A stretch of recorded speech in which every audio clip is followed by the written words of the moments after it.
Kom ek lees vir julle iets uit 'n artikel oor die begin. Daar is 'n deel wat hierdie raad gee. Wanneer julle begin, begin met hierdie elemente.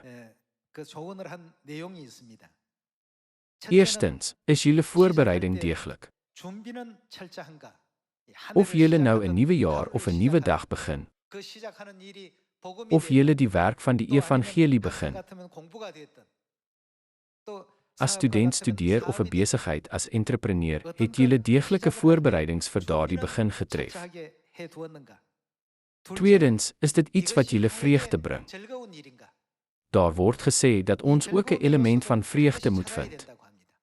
Wanneer dit by die evangelie kom, eerder as om te sê, dit is te moeilik of ek kan dit nie doen nie, moet ons onthou dat God behaag het in diegene wat gewillig dien, nie uit erpligting nie. Daarom moet ons die werk van die evangelie met vreugde en geluk in ons harte uitvoer. Derdens, is dit nuttig vir ander? Vierdens, is dit betekenisvol of dit slaag of misluk? Hulle sê dat wanneer julle iets begin, julle seker moet maak dat al 4 hierdie elemente in plek is. Maar as ons na die evangelie kyk, bevat dit nie al 4 hierdie elemente nie. Is dit nie reg nie? Is dit betekenisvol of dit slaag of misluk? Ons evangelie moet betekenisvol wees sonder enige mislukking. Volgende, is dit voordelig vir ander? Dit is inderdaad nuttig vir ander, want dit lei siele wat hel toe was, hemel toe. Volgende, is dit vir my aangenaam? Almal, hoekom huil ons nadat 'n vrug gedra is? Selfs diegene wat nie sou huil terwyl hulle na hartseer drama kyk nie, begin huil wanneer hul vrugte gedoop word. Is dit nie omdat dit so 'n vreugdevolle geleentheid en 'n bron van geluk is nie? Daarom word ons aangesê om te begin met al hierdie elemente in plek. Hulle sê egter om groot doelwitte te stel, maar klein te begin. Dit is hoekom dit in Job hoofstuk 8 sê dat alhoewel ons evangelie nederig mag begin, maar wat van die einde? Dit sal voorspoedig wees. So dan, begin is nie gebaseer op die aanname dat dit nie sal werk nie. Dit is eerder die daad om vorentoe te beweeg met die geloof dat dit sal werk. En as gevolg van daardie geloof, is dit gebonde om suksesvol te wees. Die wat nie begin nie, die wat aarzel, en die wat wankel en uitstel. In situasies waar jy nie kan besluit of jy dit moet doen of nie, moenie uitstel nie. Almal, jy moet nie begin met die gedagte dat dit nie gedoen kan word nie. Jy moet nie twyfel of dit sal werk of nie. Begin eerder met die oortuiging, dit sal beslis gedoen word.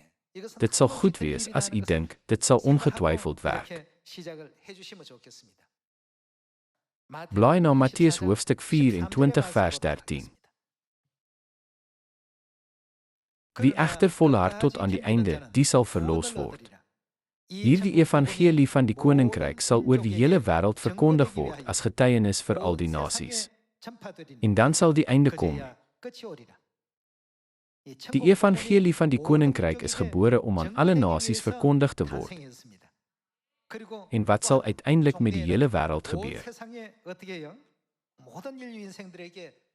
Hierdie evangelie sal aan alle mense verkondig word, en dan sal God se wonderlike werk volbring word. Hoeveel sal ons bydra tot en deelneem aan hierdie globale werk van verlossing? Om bloot vasberadenheid en beslisheid te hê, maak nie dat alles outomaties gebeur nie. Selfs Jesus, soos opgeteken in Markus, hoofstuk 1, het vroeg in die oggend opgestaan om te bid en wat het hy daarna gedoen? Dit was prediking. Net so begin vader en moeder elke dag verlossingswerk om hul kinders met gebed en met hierdie ingesteldheid te red. Markus hoofstuk 1 vers 35. In hoofstuk 1 vers 35 staan daar geskryf: Vroegoggend, toe dit nog stikdonker was, het hy opgestaan, buitentoe gegaan en na 'n verlate plek vertrek. Daar het hy gebid. Simon en die saam met hom het agter hom aangegaan. Toe hulle omkry, sê hulle vir hom: Almal soek u. Maar hy sê vir hulle, laat ons ergens anders heen gaan, na die naburige dorpies toe, sodat ek daar ook kan preek, want daarvoor het ek gekom. En hy het deur die hele Galilea gegaan, in hulle sinagoges gepreek en demone uitgedryf. In die vroeë oggend het hy vroeg gebid, en wat dadelik gevolg het, was evangelieverkondiging. Daardie klein begin het nou so wyd versprei dat daar vandag min in die wêreld is wat nie van Jesus gehoor het nie. Baie verstaan egter steeds nie God se insettinge, verordeninge en wette nie. Daarom glo ons dat dit nou ons missie is om na hulle te gaan, hulle reg te leer, hulle oë oop te maak en hulle reg in die arms van God te lei.